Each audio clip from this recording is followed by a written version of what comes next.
বিসমিল্লাহির রহমানির রহিম। আসসালামু আলাইকুম। আজকে আপনাদেরকে আমি দেখাবো রুই মাছের ঝুরা কীভাবে ভাজি করতে হয়। এটা অনেক ধরনের মাছ মানে ইলিশ মাছ দিয়ে বেস্ট হয়, তারপরে রুই মাছ বা কাতলা মাছও হয়।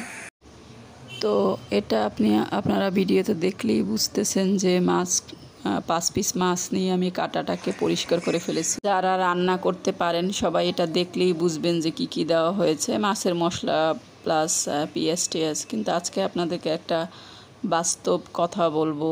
যেহেতু আমি টিচার পেশার সাথে জড়িত, তো অনেকের সাথেই পরিচয় হয়। তো দেখা গেছে গার্জিয়ানরা অনেকে এসে অনেক কথা বলে। কিছু গার্জিয়ান আছে যে গৃহিণী, আবার কিছু আছে চাকরিজীবী। তো প্রত্যেক মহিলারই কিন্তু একই ধরনের সমস্যা। তো যারা গৃহিণী তারা বলে যে বাসায় এত কাজ করি, এত কিছু করি, তারপরও মানে পরিচয়টা থাকে যে আমি গৃহিণী, মানে আমার কোনো কাজের মূল্যায়নই ওইভাবে হয় না। কিন্তু আসলেই আমরা যখন যারা গৃহিণী থাকে তাদের বাসা গুছানোর পাশাপাশি সব ধরনের কাজ, বাচ্চা মেনটেন, অনেক পরিশ্রমের কাজ, বাচ্চাদের স্কুলে আনা নেওয়া, এগুলো সবই কিন্তু তারা করে। কিন্তু তারপরও তাদের পরিচয় হলো তারা গৃহিণী, মানে ওইভাবে তাদের কোনো ইনকাম নাই। সেটাকেই মানে আমাদের সমাজ বা আমাদের পরিবাররা খুব ছোট করে দেখে। তবে আর অন্যদিকে যারা চাকরিজীবী তাদের দেখা গেছে যে পরিবেশটা অন্যরকম থাকে। তারা কিন্তু ডাবল কষ্ট করে, যে বাসা মেনটেন করে তারপরে আবার অফিস মেনটেন করে। আর বাসা মেনটেনের সময় দেখা যায় হাজব্যান্ড যদি জব করে বা কোনো কিছু করে, হাজব্যান্ডের খাবার দাবার রেডি করে দিতে হয় সকালবেলা উঠে। তার পাশাপাশি এবার বাচ্চাদের সব কিছু ইন টোটাল রেডি করে তারপরে তাকে বেরোতে হয়। অনেক সময় দেখা যায় সে খেয়েও যেতে পারে না, তার খাবারটা নিয়ে যায় বা পরে খায়। আর অন্যদিকে যে হাজব্যান্ড কিন্তু অফিস করে, তার খাবারটা রেডি করে তার ওয়াইফই দিচ্ছে, তার ড্রেসটাও কিন্তু রেডি করে তার ওয়াইফই দিচ্ছে। তো এরপরে দেখা যায় যে বেলা শেষে তার ওয়াইফের একটা মর্যাদা থাকে যে সে চাকরিজীবী, কিছু হলেও ইনকাম করে। কিন্তু মাসের শেষে দেখা যায় যে তার ইনকাম প্লাস তার কষ্ট, ইনকামটা অর্ধেকটাই শেষ হয়ে যায় ছেলে মেয়ের আবদার বা অন্য কিছু মেটাতে গিয়ে। আর দেখা গেছে যে দিন শেষে সে খুব টায়ার্ড, অনেক পরিশ্রম, সন্তানদের সাথে মজা করে গল্প করা বা অন্য কিছু করতে পারতেছে না। এটাই তারই কিন্তু সমাজে মানে পরিবারে বা সবার কাছে একটা থাকে, তার মূল্যায়ন থাকে যে সে চাকরি করতেছে, এটাই হচ্ছে তার পাওয়া। তো যাই হোক, দুই ক্ষেত্রেই আমি মনে করি দুজনেরাই খুব সংগ্রামী এবং পরিশ্রমী। এই ক্ষেত্রে নারীদেরকে পরিবার প্লাস সবার একটু মূল্যায়ন করা উচিত, যে এটা প্রত্যেক নারী আশা করে যে তার পরিবার বা সবাই তাকে একটু মর্যাদা দিবে।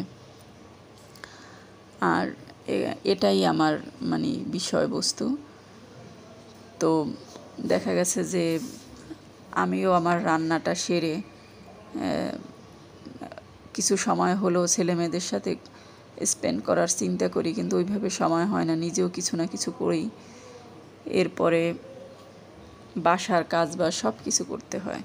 তো আমি বেরেস্তাটাকেও কিছু ভেজে রেখে উঠাই রেখেছি। এরপরে মশলাগুলো দিয়ে দিলাম, পেঁয়াজ কুচি আবার একটু দিলাম এবং দিয়ে হলুদ মরিচ মশলা, মাছের যে মশলাগুলো ওগুলো সব দিয়ে দিলাম। দেওয়ার পরে একটু ভালোভাবে কষিয়ে নেব। কষানোর পরে আর বেরেস্তাটাকে আগেই কিছু উঠাই রাখছি যাতে ওটা দিয়ে দেওয়া যায় পরবর্তীতে রান্নার শেষে।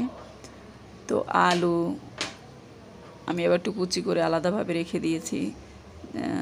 এই মাছটার সাথে আলু আপনারা না দিলেও কোনো সমস্যা নাই, কিন্তু আমি একটু দিয়েছি, আমার বাচ্চাদের এগুলো পছন্দ, এই জন্য আলুটা আমি রেখেছি। তো লবণ দিয়ে সব মশলা দিয়ে একসাথে কষিয়ে নিচ্ছি। আপনারা মানে আপনাদের স্বাদ মতো মরিচ সেটা আপনারা দিতে পারেন। আমি একটু মরিচটা কম রাখি, কারণ আমার বাচ্চারা অত মরিচ খেতে পারে না।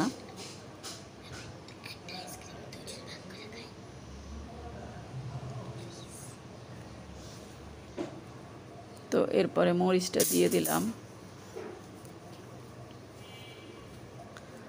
দিয়ে একটু মানে নাড়াচাড়া করতেছি যতক্ষণ পর্যন্ত এই মশলাটা থেকে তেল বের না হবে, মানে কষা কষা হবে, দেখা যাবে যে গায়ে থেকে একটু তেল বের হচ্ছে। তারপরে আমি এই যে হালকা হালকা তেল বের হচ্ছে দেখেন আপনারা, দেখা যাচ্ছে তেল বের হওয়ার পরে আমি একটা আলু কুচিটা দিয়ে দিলাম। এটা মানে দেওয়াটা বাধ্যবাধকতা নাই, না দিলেও হবে, খালিও করলে মজা হয়, কিন্তু আমি আলু দিয়েছি, আমার বাচ্চারা পছন্দ করে, তো সেজন্য যাতে মাছটার সাথে মিশে গিয়ে ওরা ভালোভাবে খেতে পারে। তো আলুটাকে এরপরে মাখাইয়া হালকা একটু মানে সিদ্ধর মতো করে নেব, ঢেকে দেবো। জালের চুলার আঁচটা একটু কমেই রাখতে হবে যাতে পুড়ে না যায়, কারণ আমি তো এটার সাথে পানি ইউজ করব না, তাই জালটা যাতে একটু কম থাকে। এভাবে সবগুলোকে মিশিয়ে নিতে হবে ভালোভাবে, লেড়েচে মশলাটাকে নাড়াচাড়া করে।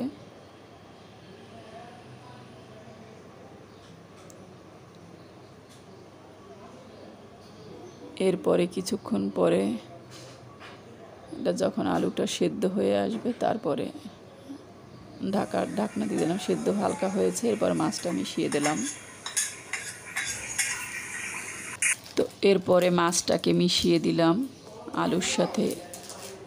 তো ভালো করে নাড়াচাড়া করে নিতে হবে, আলু এবং মশলার সাথে মাছটাকে ভালোভাবে মিশিয়ে নিতে হবে।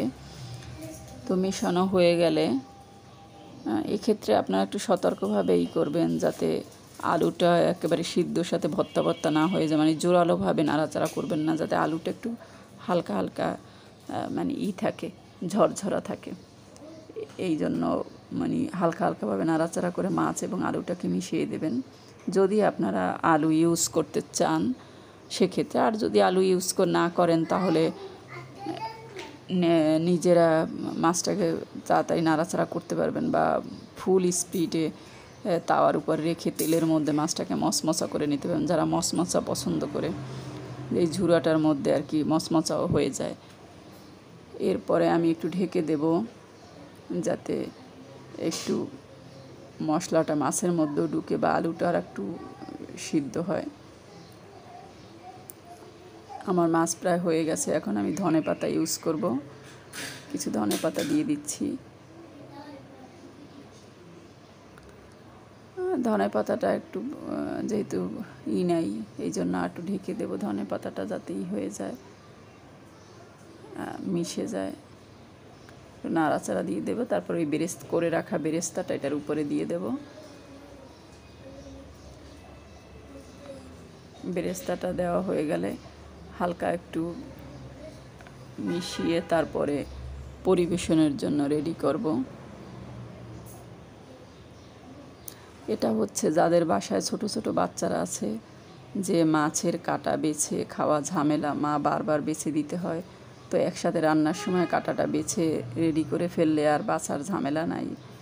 তো এই জন্যই আমার এদিকে একটু আকর্ষণ, আমার বাচ্চারা তো দুটো ছোট ছোট আছে, কাঁটা বাছতে পারে না, তাই আমি আগেই রেডি করে রান্নাটা শেষ করে ফেললাম, যাতে পরবর্তীতে হাত দিয়ে খেলে আর সমস্যা না হয়।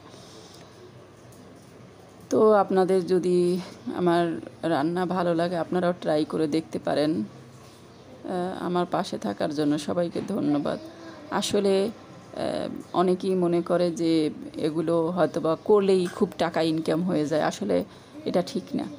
এটা হচ্ছে আমার ডিজিটাল ডায়েরি, যে এখানে কিছু সময় স্পেন্ড করলে দেখা যায় একটা বয়সে এসে এই সময়গুলো আমার হারিয়ে যাবে, সে সময়টা আমি আমার এখানে থাকবে, আমার সন্তানরা দেখতে পাবে। তাই ভালো থাকবেন সবাই, আসসালামু আলাইকুম, দোয়া করবেন আমার।